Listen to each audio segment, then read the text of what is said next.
Hey everyone, this is Prof Sales coming at you with the first episode of Revenue Wrap. This is going to be a series of interviews we do in Hangouts where we ask some questions to resellers and so on. Let me kill that sound.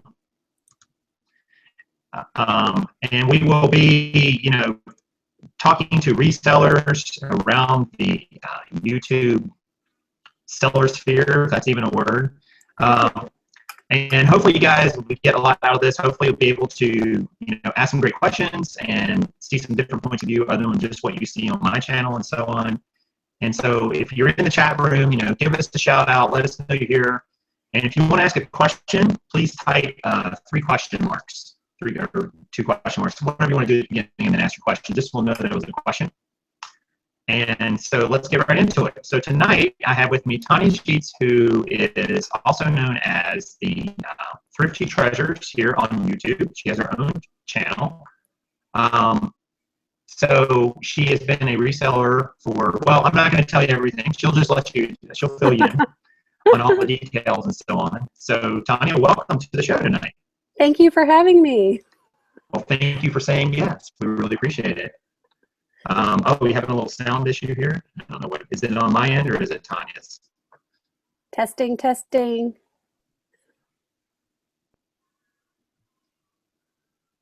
Yeah, see, if you can tell us if it's me or if it's Tonya, we'll try to. Is it me? Margaret says I sound good.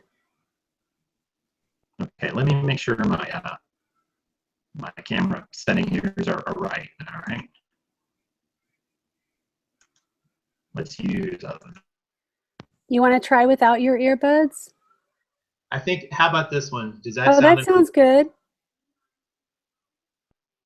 My laptop mic. So okay. Hopefully that'll work a little better. Okay. Yeah. All right. So Tonya, if you would tell us a little bit about yourself, how you got started in reselling, and just how long you've been at it, and just kind of a general overview. Okay. Well, my name's Tonya Sheets, and I have a channel here on YouTube called Thrifty Treasures, and I sell on eBay, Amazon, and a little bit on Etsy. And I got started on eBay back in 2000, and Amazon about 2003, and Etsy, I don't know, maybe 2008. I can't remember. But I love selling online. It's so much fun. And I never get bored with it. If you get bored, you can just change it up and sell something different, right? Exactly. So a lot of people, Tonya, who get into reselling, they start out as part-time, and some transition to full-time, and then some don't. But you've maintained sort of a part-time status. So what does that look like for you? What does a part-time status look like as a reseller? Well, I still feel like I have enough stuff in my house here to where it looks like I probably sell full-time because I source too much. But part-time is fun. I mean, if I had to do it full-time, I probably could. It'd be a lot of work, that's for sure. But I enjoy doing it part-time. It's just, okay. With family and everything, it's hard to find that kind of time, especially during the summertime when the kids are home. Yeah, and we'll get into that a little bit. I know we talked about that beforehand, but so you've got a lot of stuff you sit there in your house and so on, but you consider yourself part-time. How many hours do you think you work a day or a week, or how do you break it down, or do you even look at it like that? Well, I don't really look at it like that. I probably should. I might get a lot more done if I did. But like when the kids are normally in school, I would say I source probably maybe 2 or 3 hours a day, and then maybe list 30 minutes or an hour.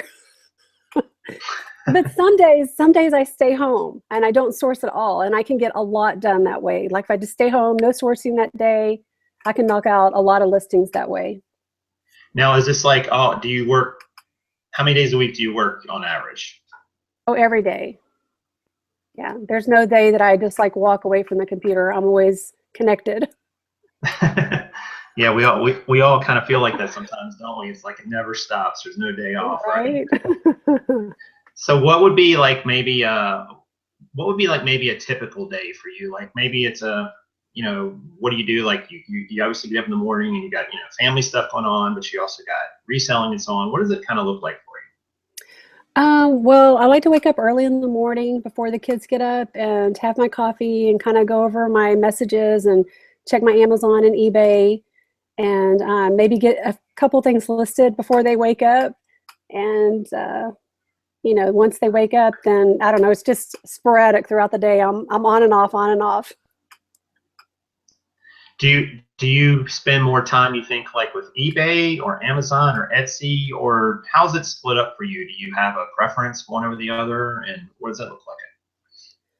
Definitely. I would say I spend more time on Amazon for sure, then eBay, and then Etsy. I don't really spend a lot of time on Etsy, but I do like it. It's a lot of fun. Like my friend Margaret, she does a lot of Etsy. And she even like double lists her eBay stuff onto Etsy. And I'm like, you go, girl. I don't know how she finds the time to do all that. But because, you know, she's like I am, part-time, and she's a mom and has kids. So it's, you know, So, and you said something there, you said double list. So what does that mean, just for maybe the listeners out? Some people might not know what you mean by that. Okay. Well, for example, I double list whenever I do Amazon merchant fulfilled.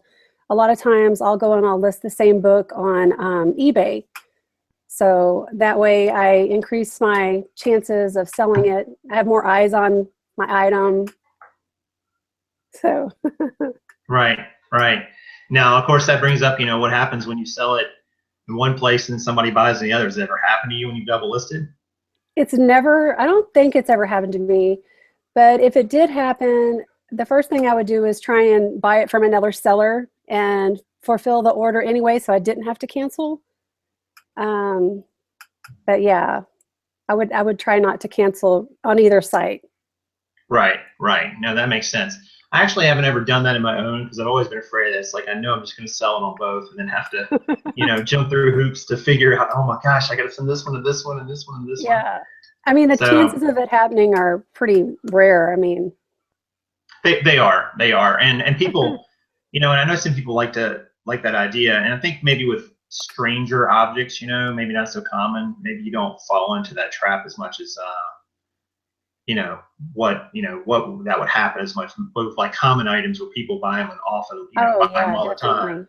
You know, I think we've got a question here from Garage Flips. He says, Tonya, I watched your video the other day. I was wondering, how do you determine whether to list the book FBA or merchant fulfilled? Is it when you want to also list it on eBay? Okay, I get that question a lot. And so most of the time, it's just going to be where I can make the most money. And what a lot of people forget is they say, you know, well, Tonya, you can get, I don't know, some random number, say $75 FBA, and it's going for $50 merchant fulfilled. Well, by the time you send that item into FBA and they take out all the fees, you're still probably only going to get about close to $50. So you just kind of have to weigh out the money. And for me, especially like if it's a low sales ranking book, and it's worth a lot of money and I can move it fast, I'm just going to merchant fulfill it because I don't want to tie up my money for a couple of weeks sending it in and waiting. But if it's a low sales rank and I know I can sell it fast, then I'm just going to get my money pretty quick. Unless it's a significant difference, you know, FBA is like really, really a lot higher, then I would do it. Then I would do it for sure. Right, and that's a good point you made, and for everybody listening out there. And would you say that you see FBA items move quicker than merchant fulfilled in general? I have not necessarily found, you know, that to be true either way. I move items, FBA and merchant fulfilled, so I can't really say, I guess. They both move. Okay. Oh, well, that's interesting. You know, it's kind of hard to know because, you know, if you don't have it, you can't list it both ways at the same time, the same item, you know, unless you had two of it. So it's kind of difficult to tell sometimes. So that's cool. Just let's see who all we have here in the room just now. I see Raiken Prophet just came in the room. Hey, Steve, how you doing? We already had Garage Flips in here. Golden Finger Picker, Chad's in the house. the random video maker. I like that. I like that name. Texas Scale Treasures is in here, and Angela, my life leisure picker. So nice crowd starting to form. Of course, if you guys got questions, if you've been on these shows before, just type question mark, and then type your questions so we'll know it's a question from you, and we'll see what Tonya thinks about it. So here's kind of maybe a little more of a mindset question, because on my channel, Tonya, I'm always talking about mindset for things, and I think it's really important, how mindset, what kind of mindset you have around reselling. So Definitely. What motivates you with reselling, and whether it's eBay or Etsy, or it doesn't really matter the platform, but what kind of motivates you about this whole business in general? What's your motivation for doing it? Well, I like money. Don't we all? Right. It's the thrill of the hunt. I mean, it's just such a rush to buy an item for $1 and, flip it and make $25. I mean, and it's just so easy. Like, I was talking with some people this weekend. I feel like sometimes I'm stealing from people, like at garage sales and thrift stores, because it's just so easy. Why doesn't everybody know this?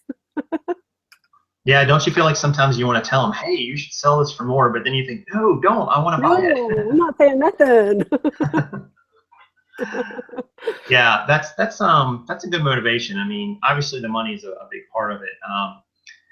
So what along those lines, sort of the mental game of this, what's kind of your fear around this? Do you have fears around reselling? I know you've been doing it for a while, but are there still things that, you wake up some days and you go, man, I hope this doesn't happen, or gosh, I'm really worried about that. Do those kind of thoughts ever hit your head, or you kind of pass those sorts of things?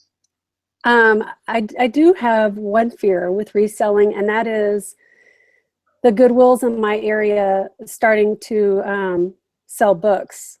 Like, a lot of the Goodwills in the United States, they're sellers on Amazon, and that really hasn't happened in my area yet. I still find books all the time in my area that are worth a lot of money at the Goodwills. So for me, that would be my biggest fear as far as reselling, because that's probably 75% of my income in the reselling world is just, Amazon. I would say I make most of my money comes from Amazon. So, and are you saying, so you're heavy into books specifically on Amazon as well? So that would be like a... Yes, definitely. Books are my thing. Books are great, right? Because you can find them everywhere. They're cheap. They're readily available, Yes. and some of them sell for some crazy money. That's for sure. That's for sure.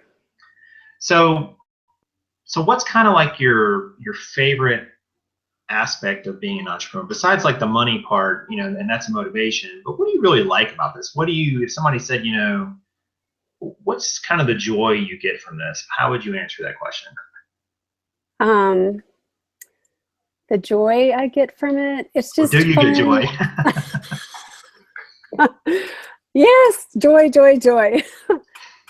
It's fun to set your own hours and do things how you want to, come and go as you please. It's just a lot of fun to be able to do your own thing and have no boss, nobody telling you what to do. I just love it. That's cool. That's a great answer. That's kind of what drew me to it too. Just this idea that, man, you can go out and make your own decisions in it, and you don't have to answer anybody but yourself. That's nice. Right. Nobody's going to tell me what to do. Nobody puts baby in a corner. Oh wait, I just went Dirty Dancing reference there. So we've got a question here from Barbie V, and Barbie V says, do you ever get frustrated with people that lowball their price on eBay? And then I guess it's a second question here too. How do you decide what to charge for an item? Well, somebody once said, and I want to say it might have been Chad, I heard say it, that I would never get frustrated with somebody who's trying to give me money. I mean, they want my item, even if they lowball it, they're trying to send me some money. They want to give me money for my item. So I'm not really going to get frustrated about it. I'm just going to counter offer. And if they don't want to pay the price, then they go on their way. So I don't really ever get mad about lowball offers. Yeah, because there's not. I mean, what's the point, right? It's like you don't have to accept it, right?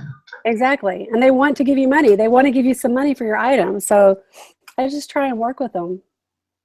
Yeah, I think Jason T. Smith did he talked about that. It might have been in one of the podcasts with Stephen Peterson about, no, I don't. He said a lot of times lowball offers turn into good offers because I'll respond back and say, hey, what would you really want for this? Yeah. What would you really want to pay? I can't take that offer. So what about the second part of Barbie V's question? How do you decide what to charge for an item? Did we cover that? I don't think we did. Yeah, I just do research. I just go to eBay and I search the completed solds and I sort highest first. And that is how I decide how to price an item. Now, when you say you sort by highest first, where do you fall? I know Chad was in here earlier, and he likes the quick flip. He likes to price stuff kind of near the lower end of that range, whatever it is. What's your strategy? Are you willing to hold on to items, or would you rather, and so maybe price a little higher, or would you rather price a little bit lower, flip them, get them out the door, get your capital back, move on to the next thing? Where do you fall on that? That is a good question. I am going to probably fall somewhere in the middle. I want to flip it quick and get my money back. And I don't have any desire to hold on to anything for a long time. Okay, that makes sense. And that's probably, I guess, probably what a lot of people do. They sort of look in the middle. You give people, I think there was a psychology test where if you give people three choices, a lot of times they'll pick the one in the middle. Just kind of intuitively, it's kind of interesting, but especially with prices and so on. So I guess we do that with sellers too sometimes.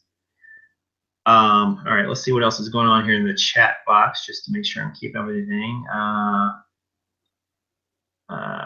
Why do you want a room full of items? Random video maker says. I'm not sure what that means. I guess maybe you wouldn't want to hang on to items quick for very long. You want to get them moving and out the door, which makes sense. Definitely.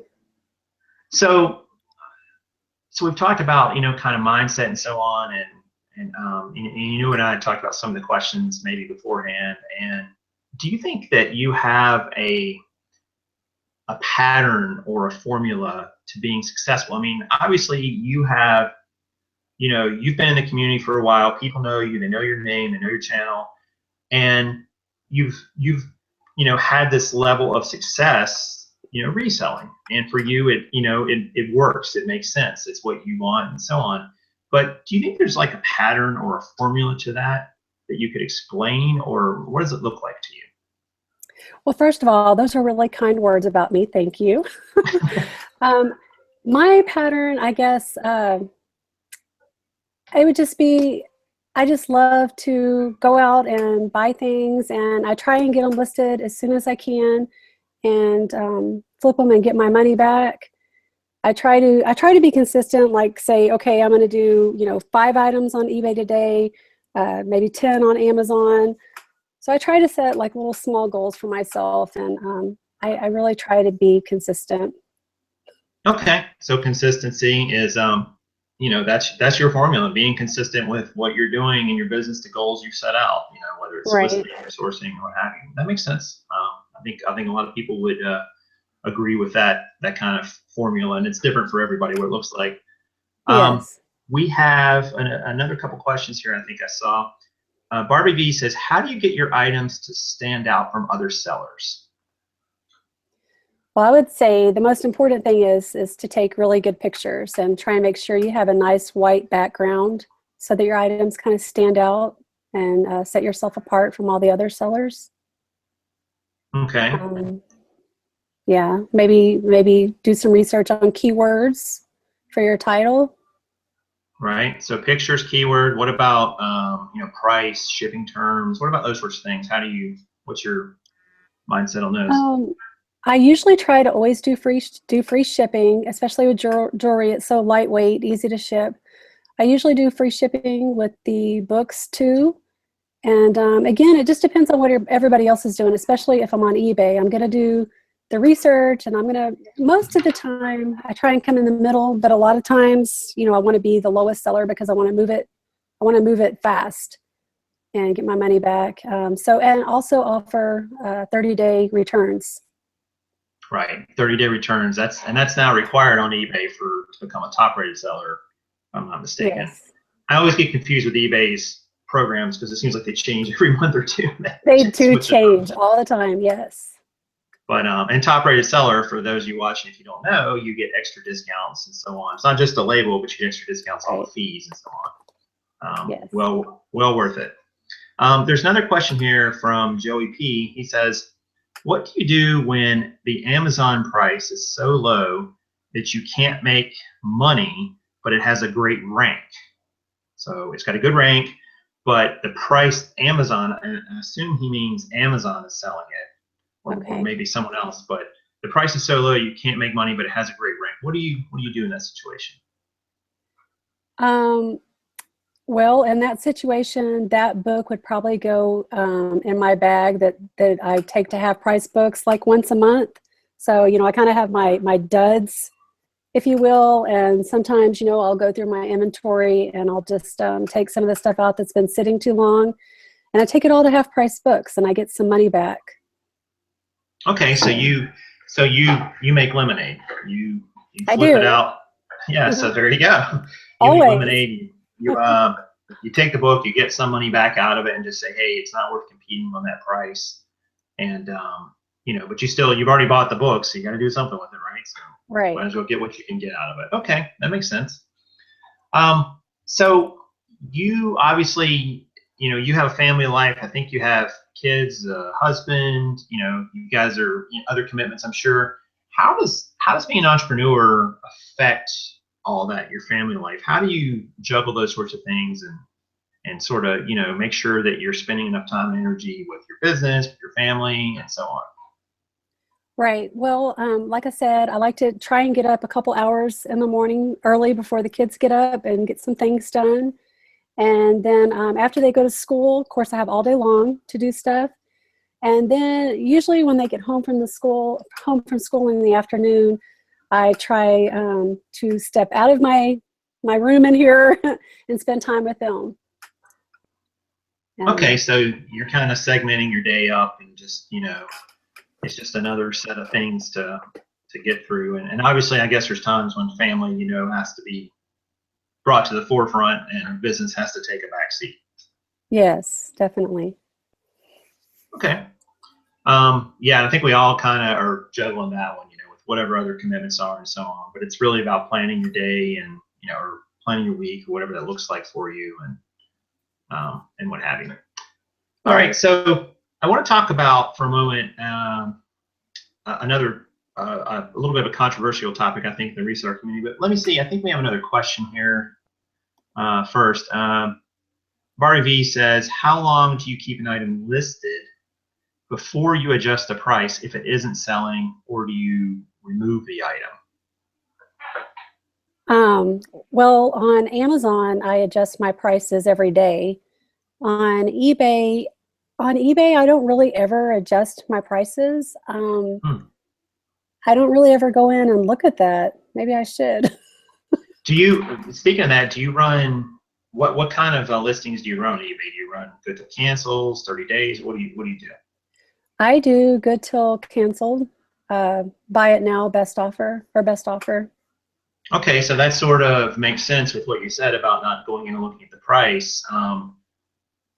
But do you ever go back through and, I know on Amazon allows you the ability to reprice with apps and programs and so on.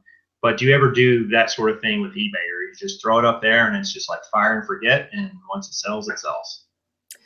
Yeah, the latter part, what you said. So I don't really ever go back and check my prices on eBay. No. All right, so I think the answer there to your question, RV, is that Tonya takes the approach that, hey, this is what the market has told me this item is worth, and eBay prices probably don't fluctuate as much as Amazon prices, especially in the fourth quarter on things like toys and so on. Right. Where it can change like minute by minute. Yeah, that has bit me in the butt before, though, because I've had an item listed on Amazon, merchant fulfilled, and then on eBay also. And one time I sold a book on eBay, and then I went to cancel it on Amazon, and the price had gone up a whole lot. It was worth a lot more than what I was selling it for on eBay. So that definitely can bite you in the booty when you're not paying attention. Yeah, and Barbie asked to just be patient, and I would say along those lines too, Barbie. I've had some jeans that have sat for almost a year and then sold. So, you know, obviously jeans don't take up a lot of room. I have an inventory system. You know, Tonya is doing eBay at home, but she's also doing some merchant fulfillment and Amazon FBA. So you really have to kind of make that decision on whether you can hold on to items for a long time or not, whether you're willing to wait till you get your price or you want to move them out and get, you know, the capital. Would you sort of agree with that, Tonya? Definitely. Okay. Do you go back and check your prices on eBay? I do something like that, and it's not exactly that. And let me tell you what I mean by that. I have a merchant SKU number. I sell a lot of jeans on eBay. That's by far what I have the most on there. And I have a merchant SKU number that's just a sequential number, you know, 1, 2, 3, 4, 5, and so on. So I go in every once in a while and I say, okay, now I'm up to like item number 500. I'm going to take every item from 1 to 500. I sort the columns and I'm going to make all those jeans $20 just to try to get rid of them. Because I've been holding, because I don't have the exact date anymore. I had a spreadsheet set up to where I could tell you exactly how long I'd had it. And then I realized, what am I doing with this information? I don't need all this. It was just one more thing to enter when I put it in. I was like, ah. But so You're so organized. Not, I don't know about that. But basically what I do is I'll go in and I'll take chunks of my inventory and mark them down, you know, all at once, like bulk edit. You know, I don't go in and do each one because, and I'm just doing it by the numbers, and I'm kind of eyeballing it. I kind of know about when I listed it by what the number is, and I just say, all right, if it's been sitting here for 6 months, I need to move this on out the door. I still have item number 1 that I listed on eBay back last year when I really started reselling full time, and it still hasn't sold. It's a pair of jeans, just driving me crazy. I've sold number 2, but I haven't sold number 1. I'm like, dang it, I am selling item number 1. I am not taking that down. I'm not donating that back. I'm going to sell that pair of jeans. You're going to have a little celebration once you do.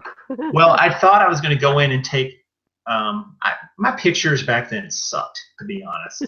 And so I thought, well, I'm going to go in and retake these pictures. And then I realized that's kind of a pain in the butt to do. Right. And it's not that simple to do, actually, because you got to like go in and reload the pictures because you can't do it on the mobile. I couldn't figure out a way to do it on the mobile apps very easily. I guess I could just go in and add the photos, but I don't know. It was just a lot of trouble. Yeah, it'd be a pain for sure.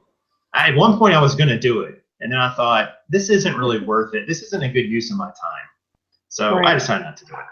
But anyway, that's how. So I kind of repriced, but not exactly, if that makes sense. Yeah. Angela, my life, asked, oh wait, did I miss something? Oh yeah. Angela, my life says, if you don't adjust your prices on eBay, how does that go with Quick Flip? I don't know if you were saying you did Quick Flip on eBay though. I think you were talking more about Amazon, or am I mistaken? Yeah, I mean, you know, usually on eBay, like I said, I like to be kind of in the middle. Sometimes I will try and be the lowest price, but not always. Okay, so, okay, and I think she also had another question. Here's a tip. Look out for the crock pot barbecue pit on eBay used. It's crazy. I don't know what that means, but it sounds interesting. Angela says, do you run sales? Yes, I run sales all the time in my store. What kind of sales do you run, if you don't mind me asking? Yeah, I mean, usually in the past I've only done like maybe 15 or 20%, but I am in this, you know, blow it all out phase right now. I'm wanting to get rid of stuff, and so actually I think I'm doing a 40% off in almost all of the categories in my store right now. Oh wow, 40%. Now, with such a high number, does that mean that some of those items you priced higher to start with, or you still kind of had your original strategy of being somewhere in the middle of the range? Yeah, that goes along with still having the original of being somewhere in the middle. Okay. Yeah, I don't have time to reprice to put it on sale. Yeah. Well, so that's kind of how you're repricing. I mean, you're just doing it with a sale, which effectively is repricing. And you know, that's one of the things I learned when I was in retail management.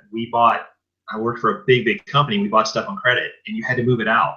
So if you didn't sell it within 4, 5, 6 weeks, that interest that you on that money you borrowed was costing you a lot of money. So they mark stuff down and even take a loss on it occasionally because you need to pay back that loan. And you kind of think about that in this business. If you go spend $1,000 on merchandise, you've kind of loaned the business $1,000 in return to get some merchandise and hopefully sell it. Right. But you got to sell it in a reasonable amount of time so you get your $1,000 back and go do it again. So exactly. Yeah, so that's smart. So you go in, you make a sale, so that's kind of your repricing strategy. Lucy Keller says, is reselling your only income, or do you have other income streams? I do have another income stream, and that would be my husband. Does he think of himself as an He's the income main stream? source. So really, this money is like my play money. You know, but I mean, I do pay for things sometimes. Sometimes I'll pay for dinner, or for groceries. I pay for groceries a lot. But yeah, mainly it's play money. So go ahead, I'm sorry. Well, I was just going to say, I also do merch by Amazon. There's not a whole lot of money coming from that, but it's a little bit and it's fun. And I have an antique booth, which, by the way, I'm running a 50% off sale right now. I'm really trying to blow it out there. So how does that antique booth work for you? Because I know there's probably some people that might be watching and might think, man, I've thought about doing that. Has that been a good thing for you, or what's your thought? I have loved it. I started back in March, and when I started, I was with my grandma, and we were having a lot of fun.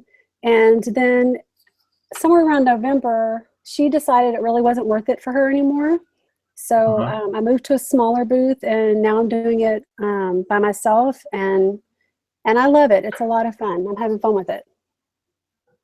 Okay, cool. And it's not so expensive that you feel like it's a drain on your resources, because you probably have to rent a booth, right, somewhere, I'm assuming. Yes. Yeah.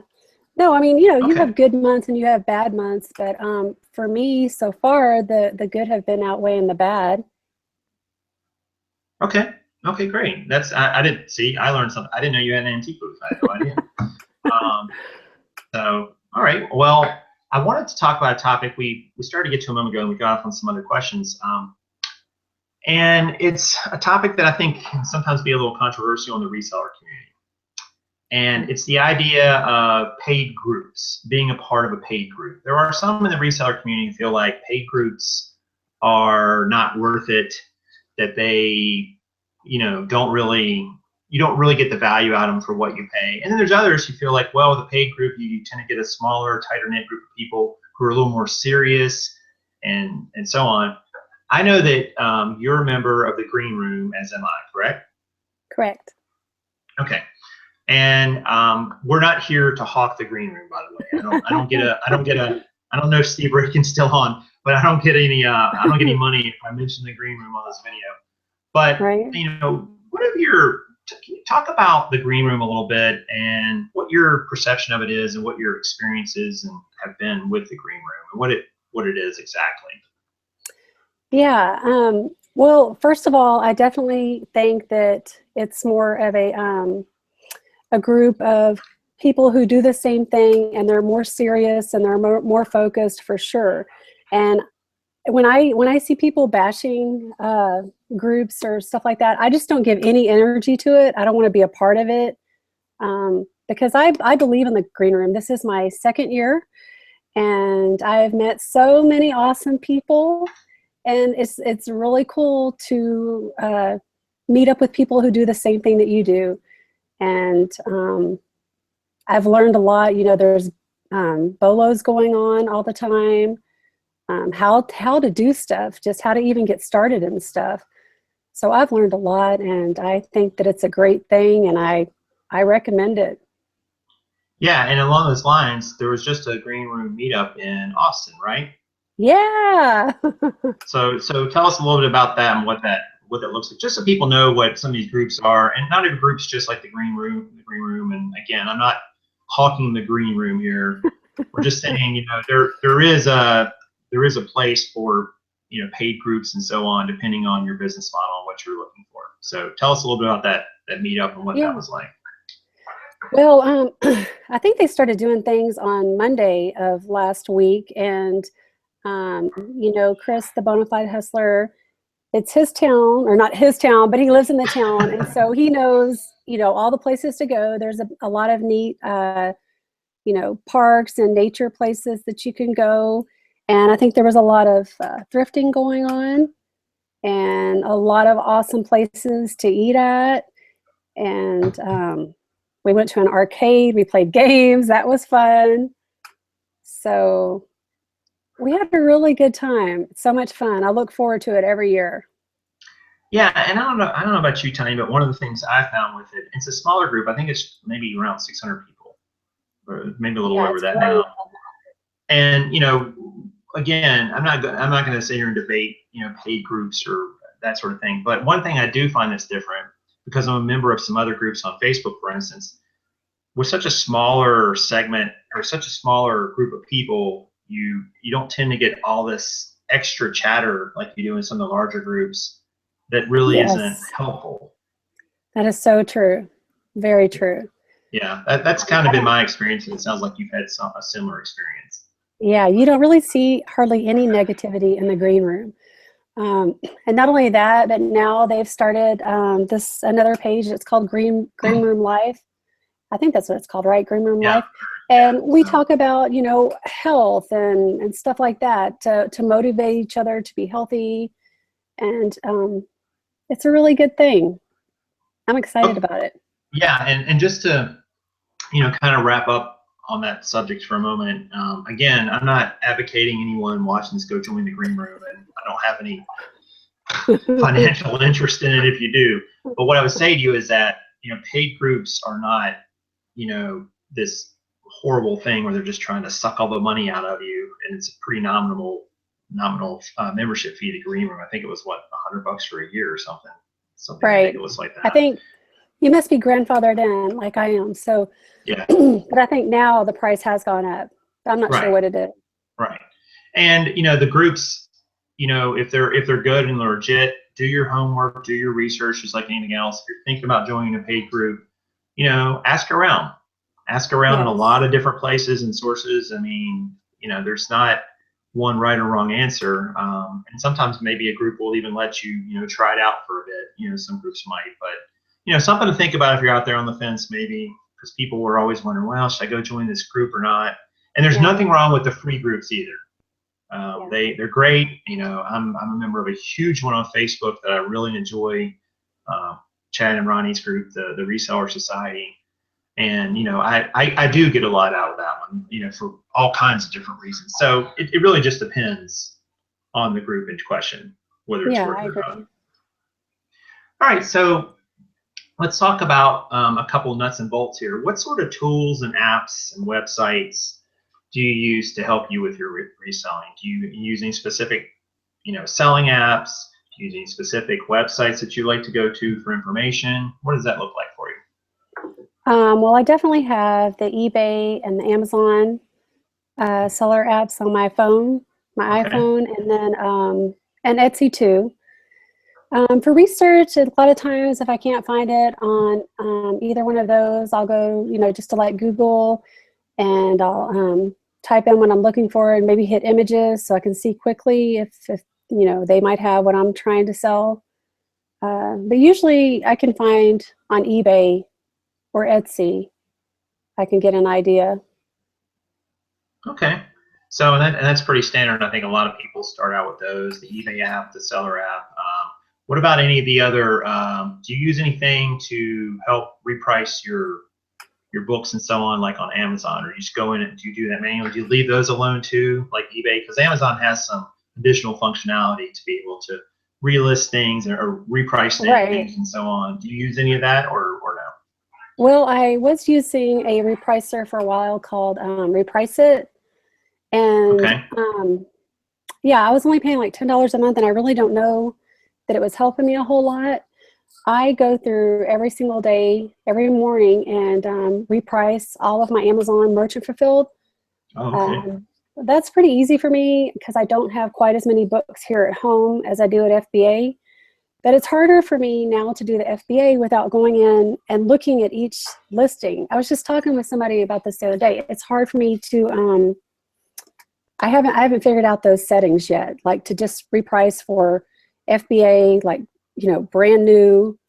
Right. So. Because Amazon has a new repricer built in now. I haven't used I've heard this. about it, yeah. Yeah, I don't. Use it? I do not. I use Be Cool. I've heard of that one too. Which I really like, because the cool thing about Be Cool is when you create a shipment, I use Inventory Labs as well to create the shipments. But after you create the shipment and you've sent it to Amazon, but it's not at Amazon yet, it'll come up as inactive in Be Cool. And you can go in and reprice it right there before it even hits the warehouse. So when it hits the warehouse, you've already got your parameters set up. You don't have to worry about it. So, that is so nice. I've heard about that Inventory Lab. I just have never taken the plunge with it. It's like $50 a month, isn't it?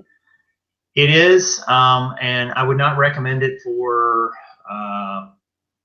I wouldn't recommend it for someone who's just kind of dabbling in FBA.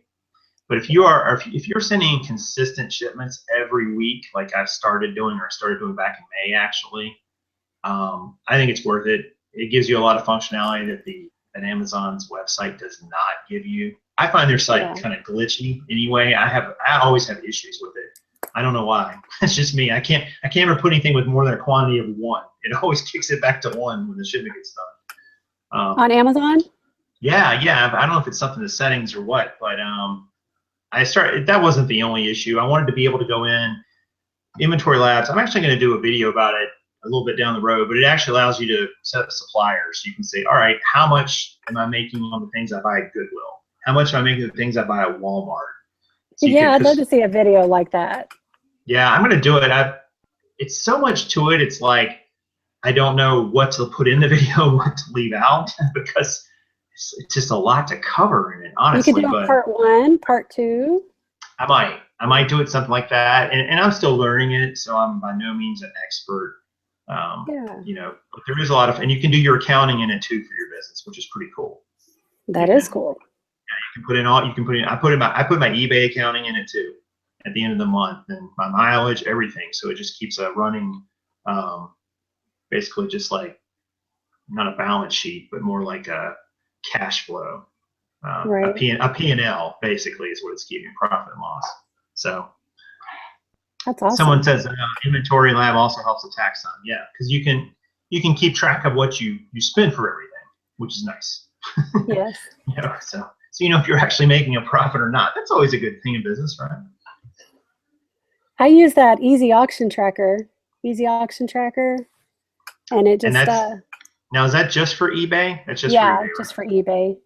Okay, and how do you like that? Tell us a little bit about Easy Auction Tracker. I haven't used it. You know, I kind of set it up and just forget about it. That way, you know, when I need the information, at least it's there. Right. So, yeah, it pulls all my items, and then it has a place where you can put like what you bought it for and what it sold for, so you can figure out, you know, the profit, and it breaks down your fees for you. So it's nice. I'm still pretty good. I haven't been using it for that long, but I like it so far. It's, you know, it's funny to me that nobody's really come up with the perfect solution if you have an eBay and Amazon business for the accounting piece. Yes. Like even GoDaddy can bring in all your Amazon stuff, but GoDaddy doesn't have any way to put inventory in it. Yeah. Which is crazy. It sounds like an opportunity waiting to happen for somebody. I know. All right, well, let's see what other questions. I think we have another question here from Lonnie, Mr. Garage Flips. He says, Tonya, can you talk about book condition? I'm new to selling books and would like to hear your take on each condition, maybe a few examples. So I think he's talking about when you go on Amazon and you have to list the condition of the book. You know, there's new, there's like new, there's very good, there's good, acceptable. Right. Am I missing any? I don't know, I might be missing one. Tell us about that, Tonya. Well, if I was I try not to sell books in acceptable condition, but if it was worth a lot of money, I would probably go ahead and do it. And that would probably be something that had a lot of highlighting in it, pen writing, something like that. I would probably list as acceptable. And then of course, brand new, it would probably have the, it would probably be sealed, brand new sealed. Like new would probably look just like new, but without the seal probably. So, I mean, it's hard to say if I don't have books here with me to show you. But do you find that? I'm sorry. Go ahead. Well, I was just going to say I would be, if you think it's like new, but there's something that's making you think that it's not, I would just be safe and just say very good. I wouldn't take any chances. You don't want to get a bad feedback. So I think if I'm hearing you right, your idea is when in doubt, grade it down. Yes, thank you. That's what I'm trying to say. Definitely. Yeah, and that's a good strategy, I think. And I think Lonnie had maybe a follow-up here. Someone said, good use, good says, undervalue my books. If I think it's very good, it goes as good and so forth. Okay, so he's saying roughly the same thing. And I do that sometimes, garage flips. Like I will say it's brand new and sell it like that, especially if I have done that. I've made a lot of money doing that. So, and I've never got a complaint. Okay, that's good to know. And a lot of buyers, they don't really know.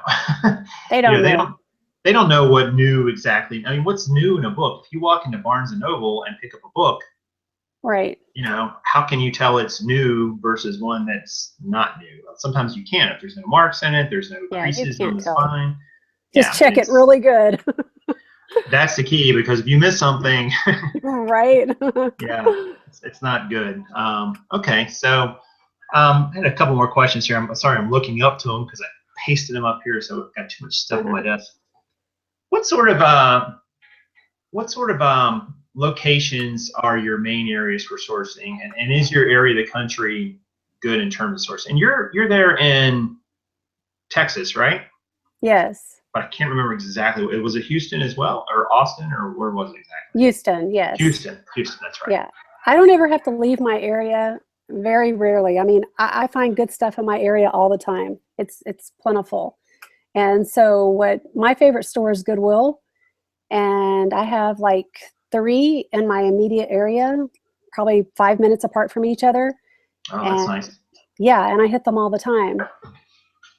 So, and also there's a couple, like there's a little church resale shop, and a couple other ones that I'll go to sometimes, but really the Goodwills are my honey hole for sure. That's where I find the best stuff. Okay, and that's probably common for a lot of people. Goodwill is just Savers in other parts of the country, but they just have such a wide range of items that you can usually find something. Yes. Which speaking of that, I had a question. What would you say to someone who's on the fence and wants to get started reselling? And if so, they want to get started reselling. So what would you recommend in terms of a platform, where and why, and what types of items? And maybe those two are kind of, I guess, probably connected, but what would you recommend? Right. I would recommend books. I mean, you can buy books at garage sales for $0.25, 50 cents. It's an easy way to get in, to get your foot in the door, and you're not going to be out a lot of money. So, and I would just say, start out small, maybe, just one listing on Amazon, and then one maybe on eBay, just to get your feet wet. And I would definitely, if I was going to do Amazon, I would definitely start out merchant fulfilled, not FBA. FBA is a little bit more technical. Right. So I think you kind of learn a lot of the ins and outs if you do merchant fulfilled first. So you're not one of those people who says, oh, you got to start on eBay and then graduate to Amazon. You say, hey, you can go Amazon right away, merchant fulfilled. No, do it all. Don't limit yourself. Oh, well, there you go. So don't limit yourself. Everybody is watching. No. That's great advice, right? Yeah. Learn it. It's a business like any other business. You've got to learn the ins and outs of your platforms and so on. So put those eggs in all kinds of baskets. Yes. Oh, I like that. Put those eggs in all kinds of baskets. I'd probably drop the eggs. That's how I am.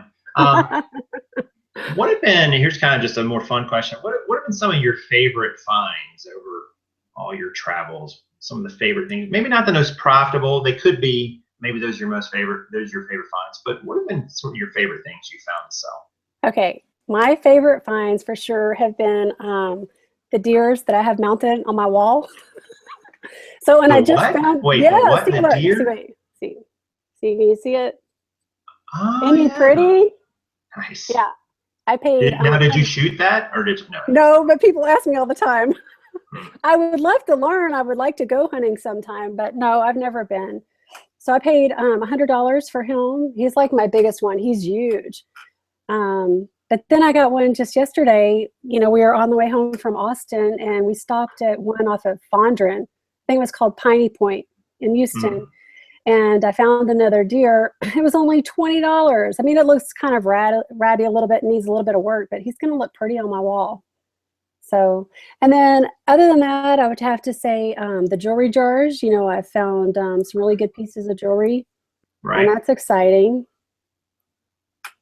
So, Okay. So a little potpourri of things there, a little mixture. yeah. Where did you find the deer head? In Houston at off of Fondren at a Goodwill. It was at a Goodwill, really. Yeah. What did they? Not the big one. You mean my big one? Yeah. The big one. Okay, I found that one. It was at this. I guess it's kind of like a church resale shop. Yeah. Oh, okay. I wondered because I was thinking Goodwill. Are they really gonna?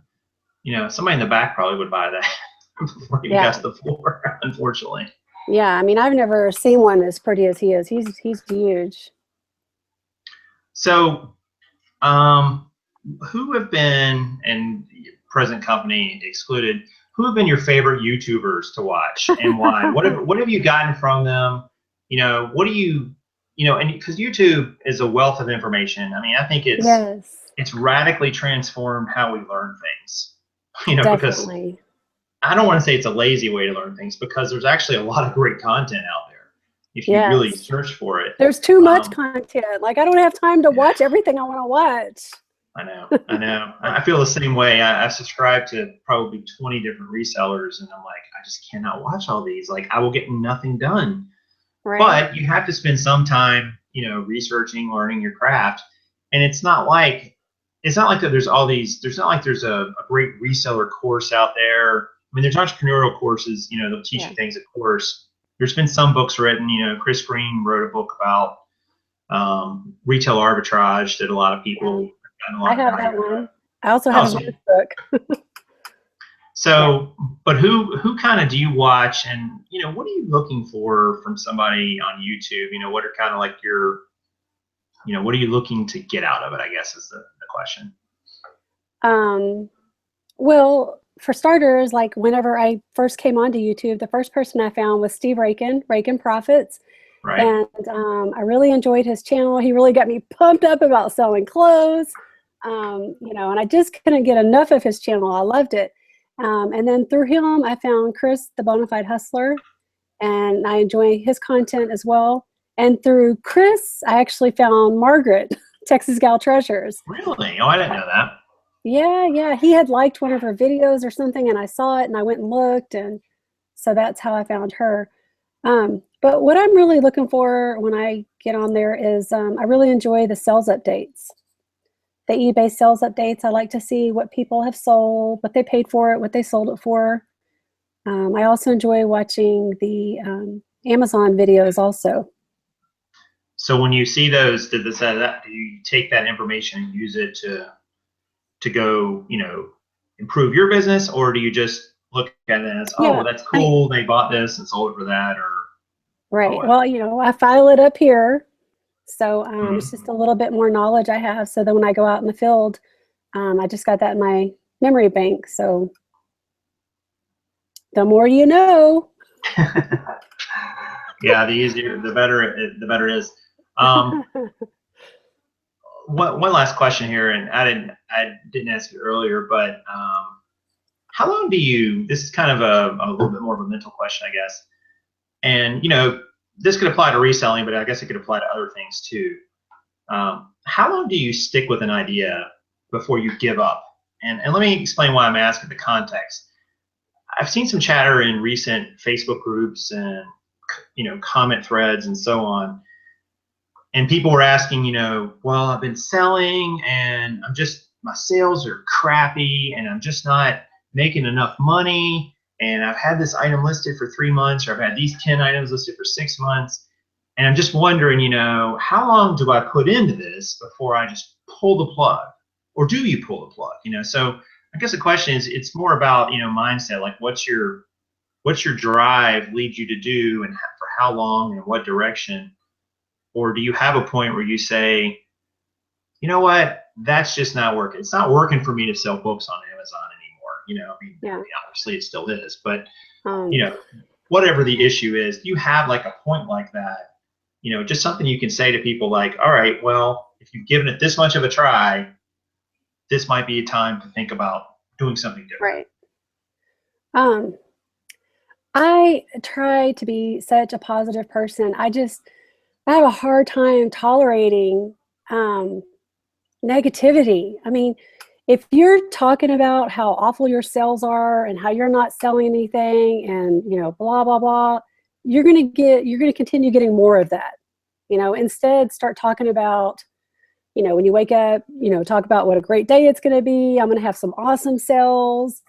You just can't allow your mind to go to that dark place. And if you start feeling that way, like nothing's selling, I would say change it up. You know, go source something different. Don't sit there and complain about what you still have. You know, make a change. Does that answer your question? Is that what you want? Yeah, and I think it would answer a lot of people's question. You know, if what you're doing, it's that old common sense answer, right? If what you're doing isn't working, do something different. Yeah. You know, because you're not going to get. But I find it interesting because I see there was a guy. It might have been the Reseller Society just a few weeks back, and it was this long thread. And you know, Chad and Ronnie were talking to him, some other people, but he just said, you know, my sales have just been horrible, and I had like some ridiculous number of listings on eBay, maybe 3,500. I mean, he had a lot of listings. Yeah. And he was selling literally nothing, and or so he claimed. And it's, you know, you scratch your head and go, how is that mathematically possible that you have 3,500 items listed, unless you're just all priced at $1 million each? You know, I don't even know how that's feasible. I mean, this might sound nasty, but if he would put, you know, half as much time into to bettering whatever he's trying to do that he's putting into that long post, you know, he might get some kind of different results. I mean, I'm not going to sit there and lollygag and waller and what's not working out. I'm gonna try something different. I just can't be like that, you know. Yeah. That's great advice. You know, don't, you know, the mind. Don't lollygag. Yeah, don't lollygag. That's enough. Man, what was that movie back in the 80s? Was it Bull Durham? They said, you're lollygaggers. Anyway, it's a great clip if you ever find it on YouTube. Great movie. But yeah, I think that's great advice. Just, you know, go in a different direction, refocus yourself. Garage Flip says people want to turn themselves into victims instead of making themselves better, and that's exactly right. It's easy to say. True. I hate to say it, but it's so true. You know, I see so much of that, and yeah, it's not a good thing. And it's just, it brings everybody down. Nobody wants to hear about that. You know, we want to hear about the good stuff that keeps us motivated. Yeah. Right? Yeah, actually, I was part of a group earlier this year, and I'm not going to say the name of the group, but that's probably best. It got so negative. I mean, every post was, I'm being scammed by this person on eBay, or eBay's turned off all my listings, or yeah, you know, there's little green men in my room that are coming to get me. It was just. Or how about my door is red? Yeah. Or blue. It got to the point where I thought, why are you putting yourself through this if it's so horrible? Go get a job. Go get a job. Yes. So, you know, but I guess there are people who treat the groups like therapy. You know, they just need to talk it out. But which is fine, but when they talk it out every single day, that gets a little old, you know. It's like you've got to make some changes and adapt and realize that it's not always going to be like this, or you know, maybe this isn't for you. Right. So anyway, all right. Well, if I didn't see any more questions in the chat room, and we're basically right at about an hour, because I think we started right around 9:02 or so. So unless anybody has any other questions, I think that we can call the show a wrap. See what I did there? Revenue wrap. It's a wrap. WRAP. So, but Tonya, I wanted to thank you. Tremendous, tremendous gratitude for coming on the show. You're my first guest, the first person I reached out to. And, I really do appreciate it. I hope that everybody watching was able to garner some great nuggets of truth, which I think you dropped all throughout the show. And I would just want to say thank you. And, I hope that you'll come back on again with us, in the future. And, of course, I wish you the best luck. And I'll see you, on the boards. Not complaining. Tonya never complains. That's true. I've never seen complaining. Not going to have it. Yeah, I mean, I she really want to say doesn't. thank you for having me. I was honored to be your first guest, and I think it's going to be a great series for a show for you, and I'm looking forward to seeing all the people that come on. So, and I had a really good time. Thank you for having me. All right. Well, that's awesome, and I really appreciate that. Thanks for the compliments. And somebody just said, I got my nugget. Thanks. There you go. See, we're helping people. We're changing lives here at Revenue Wrap every night. Turning into a new you. All right, everyone. So again, thanks for coming by. Thanks for watching. She's Tonya Sheets, Thrifty Treasures. I am Prof Sales, and you just watched Revenue Wrap, and that is a wrap. Take care, everybody. Bye, y'all.